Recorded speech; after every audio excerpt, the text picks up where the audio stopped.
So my editing desk setup has been pretty well in its final form for well over a year at this point. Obviously, I've tweaked a few accessories here and there, but the one thing that has remained consistent for over 5 years now is the monitor. Until now. You see, ever since Apple released their Pro Display XDR, I've always kept a little bit of a reluctant eye on it. And then anytime I see an Instagram post or a YouTube video on a desk setup that showcases the Apple Pro Display XDR within it, I've always thought to myself, gee, I'd love one of those. Except here in Australia, it costs a whopping $10,000 for the nano textured variant. And to be brutally honest, I just cannot bring myself to spend that amount of money on a monitor when I already have a perfectly decent one. But then I started seeing videos of the monitor that's inside this box. This is the QuakeCon G32P. It is a 32-inch monitor. It has a very impressive 6K resolution, but then here's the fun part. It has a virtually identical design to the Apple Pro Display XDR, and it's a fraction of the cost. So I thought it'd be fun to pick one up, use it for a few weeks, and then share my thoughts on it. But before we do all that, let's unbox it. Okay, so let's get out the knife. Live unboxing here, folks. You get to experience this as I do too. Let's get rid of that and flip that up. Do we want to go from that side or from the top? Let's go from this side. So this is the exterior shell. Let's try and lift this up.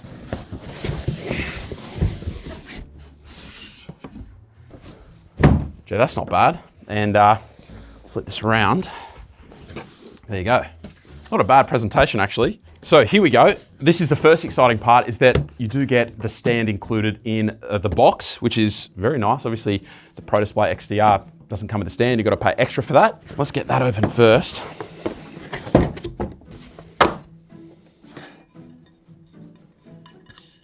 Gee, that's very nicely made. What else we got? Nothing there, and that there. Okay, so from what I understand, a couple of screws, that slots in there, and then those screws just go through the bottom into this piece up here. And yeah, we'll see how that goes. Now let's move on to the very exciting part, the monitor itself. Okay, I wanna make sure this doesn't just fall out. There we go, boom.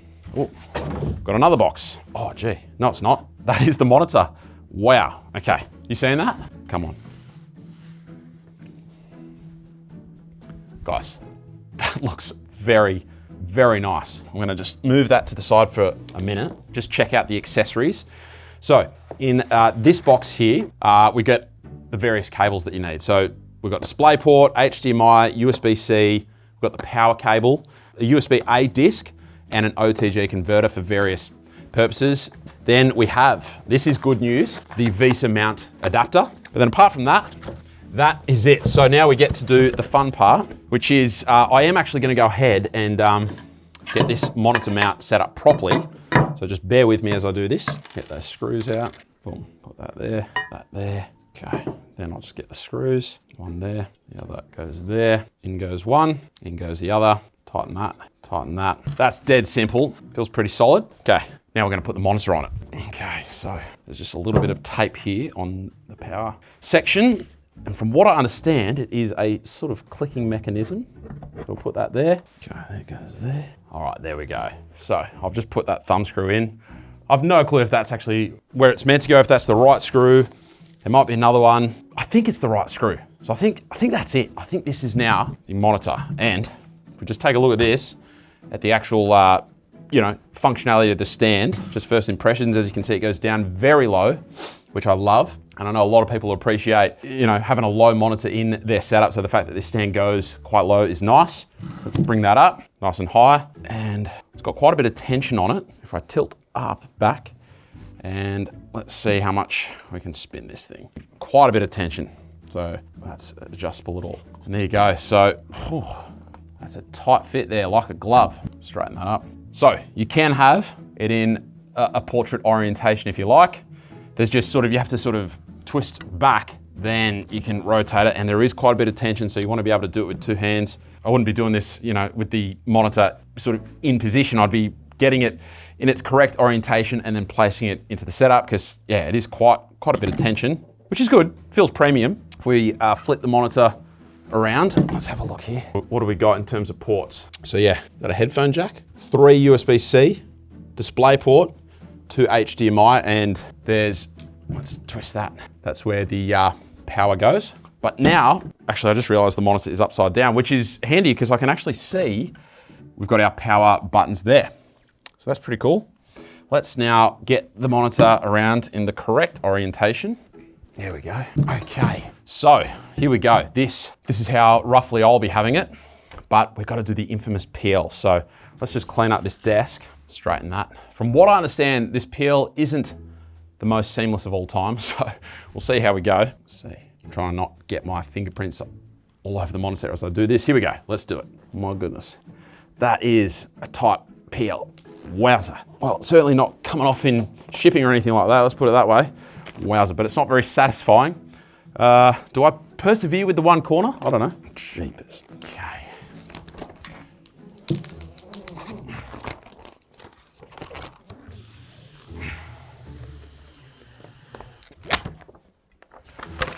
So that's it. That's the monitor. The peel, not quite as satisfying as I was hoping, but I mean, you tell me. If you walk into an office and you see this monitor, are you thinking what I'm thinking? Yeah, I mean, that looks like an Apple Pro Display XDR. And if you go around, take a look at the back. Are you kidding me? That is amazing. It's very clean, very, very authentic looking. I mean, I know what the Apple Pro Display XDR looks like, and yet this has me convinced. I mean, if I saw this in an office, I'm thinking this is an Apple Pro Display XDR. Wowza, that's nice. And it feels nice too, like it does not feel cheap. It doesn't feel plasticky, it's made out of metal. So look, purely from a design standpoint, I'm already sold on this monitor. It is very close and very authentic to the Apple Pro Display XDR, which I love. But then even aside from that, in its own right, it is well made and very premium with an all metal construction, thin, symmetrical bezels on the front. So there's no denying that I'm very excited to get it into my desk setup, even just purely from an aesthetic point of view. But then obviously the more important aspect is how does it actually perform as a monitor? So that's what I'm gonna be testing in the next couple of weeks, and then I'll come back and let you know my thoughts on it. All right, so it's been a couple of days since I got the Koicon monitor into my editing desk setup. As you can see, it looks pretty fantastic on camera, so that's a nice added bonus. I've already got some thoughts on it, but I won't share them yet because I want a little bit more time with the monitor before I share any insight. But the first thing that I wanted to do, or at least one thing I wanted to do early on in the process, was calibrate it. Now, funnily enough, I've never actually calibrated a monitor ever. I've always just been happy, or at least fairly happy, with how monitors look out of the box, and I just tend to adapt to what their colors look like over time and then just go from there. And I'm not really that much of a pixel peeper where, I'm looking on one monitor and thinking, gee, the colors look different compared to that monitor. It just doesn't bother me all too much. But one thing that I keep seeing from the various reviews that I've watched on this monitor is that you can actually get really, really impressive results in colors if you do take the time to calibrate it. Now, I actually went ahead and purchased this relatively inexpensive calibration tool. It's called the Calibrite 123, and I say relatively inexpensive because it's still about 150 Australian dollars, so it's not that cheap as far as I'm concerned, but when you compare it to other calibration tools, this one is one of the more cheaper options available. Now, I've gone ahead and downloaded the Calibrite Profiler software. I've literally got no clue what I'm doing. As I said, I've never done this before. I've got a camera set up over there. I've got the screen recorder going. I've got my A-roll as well. So we're just gonna live calibrate this monitor and see whether it's something that is actually worth doing or whether it's a little bit of a waste of time. Okay, so what do we got here? It's detected the monitor. Great, what do I do? Next. Okay, we're full screen. Angle/tilt the monitor if possible, ensuring the device is hanging to rest flat in the center. Okay, so it's doing that. Make sure the lens, I've got to put, I've got to hang this over the top, and we're just gonna dangle that, make sure the lens goes in the center of this dot. And yeah, this is why it says you've got to tilt your monitor so that, the thing actually sits there as it's meant to. I think we're good. Who knows? Let's give it a go. Measure. Increase/decrease your monitor brightness until the arrow turns green. Okay, so let's open up the menu, and this is one thing I really do like about the monitor is that it comes with a remote, so I don't have to fiddle under here. So let's jump into the menu until it goes green. Go down, it says. Here we go, boom. If your monitor's, all right, boom, we'll hit next. Measuring, do not move device. Okay, let's see what happens here. Okay, it's just gone black in the middle. Now red, green, blue. We're gonna speed this up so you don't have to watch it all.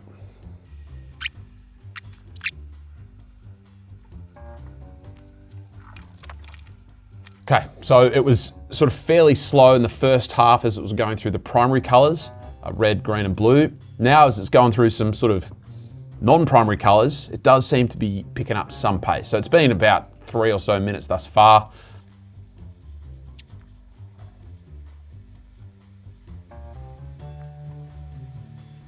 Okay, looks like we're nearly done. And there we go, we're done. So what does it say? Let me tilt this down so I can read this properly. Okay, I'm gonna take that off. So it says, the color on monitors change over time. We suggest that the profile reminder is set for 2 or 3 weeks. No, I'm doing this once, that's it. Profile reminder, none, thank you. Let's save that. So what does this do? Does it apply? Oh, here we go, so we've got a before, after. We'll do that again, before, after. Oh, I mean, look, I can't really see the difference. As far as I'm concerned, I was already pretty happy with the colors straight out of the box. Like I said, I'm not a pixel peeper. I'm not one to sort of compare monitors against other monitors, and it's not like I have an Apple Pro Display XDR sitting here to reference it side by side. So I've got nothing to compare it to except for the monitors that I've used in the past. And in comparison to those, this monitor I think has great colors. Now, do I think you need to spend $100, $150, $200 maybe to calibrate this monitor in particular?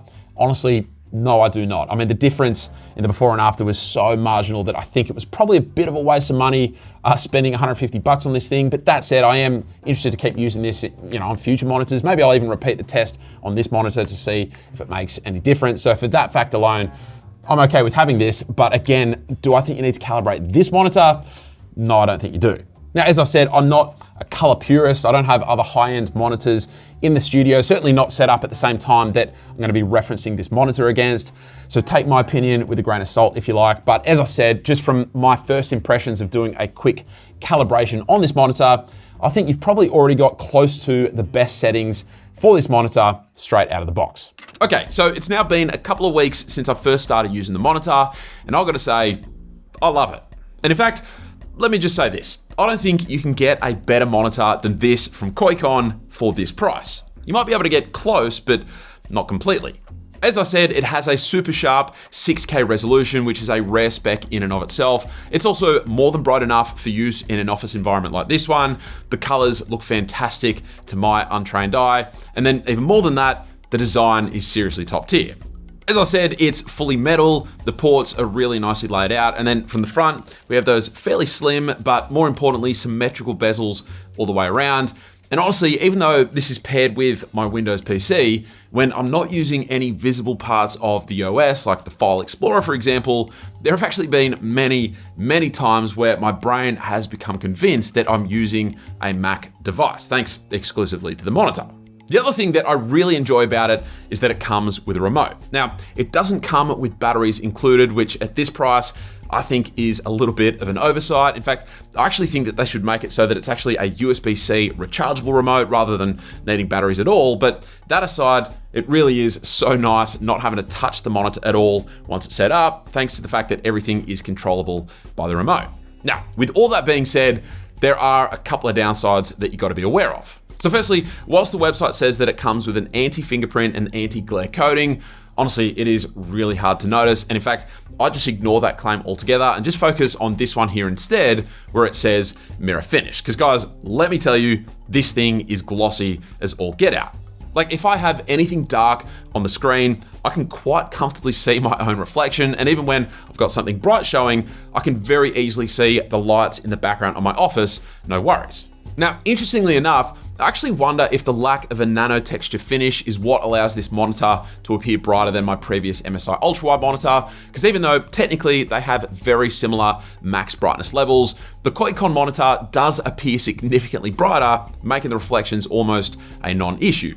My MSI monitor did have a nano texture finish, which cut down on reflections almost completely, but I just always wish that it could go that little bit brighter, whereas I don't feel the need for the Koikon monitor to go any brighter at all. But yeah, either way, it is a glossy finish, so that's definitely something to keep in mind. The only other downside, for me at least, is the aspect ratio. I was certainly somewhat apprehensive about switching to a non-ultra-wide monitor for the first time in over 5 years, but in all honesty, it's actually been a bigger issue than I was anticipating. Even just from an aesthetic point of view, during those first few days of use, I was honestly like, I don't think I can keep using this monitor because I miss the look of an ultra-wide. Thankfully, those feelings subsided fairly quickly from that point onwards, and I actually now think that the monitor looks quite classy in this setup. However, from a functional point of view, there's just no denying that I've gotten completely and utterly used to the aspect ratio that comes from using an ultra-wide monitor. Like, I am so used to being able to stack two windows side by side and both still having a very viewable size, whereas on this 16:9 aspect ratio, when I did the same thing, everything just feels a little bit too tight. And that goes for editing in Premiere Pro too. Like, I have now started to enjoy having my timeline expanded a little more vertically like this, but I do miss having that extra room horizontally. I also edit and publish all my videos in an ultra-wide format, so I'm not too sure it actually makes much sense using anything other than an ultra-wide monitor. I'll tell you what though, if Koicon ever released an ultra-wide monitor with this exact design language and maybe a nano textured display, I would jump on that like the plague. So look, all I'll say regarding the ultra-wide thing is that if you are someone who is already using an ultra-wide monitor and you love it, then you may not love switching to a non-ultra-wide monitor like this. But to be fair, that's more about monitor aspect ratios in general, rather than this Koicon monitor specifically.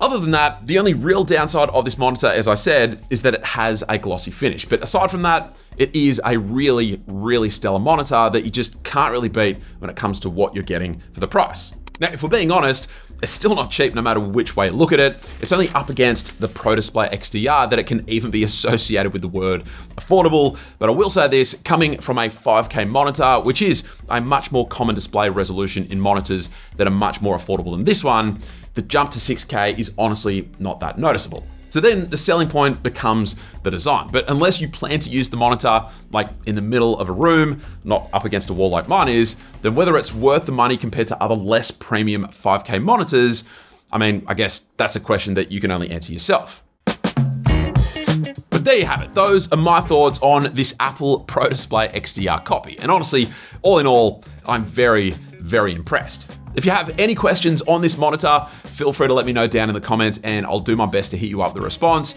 But that's it. Thank you all very much for watching and I'll catch you later.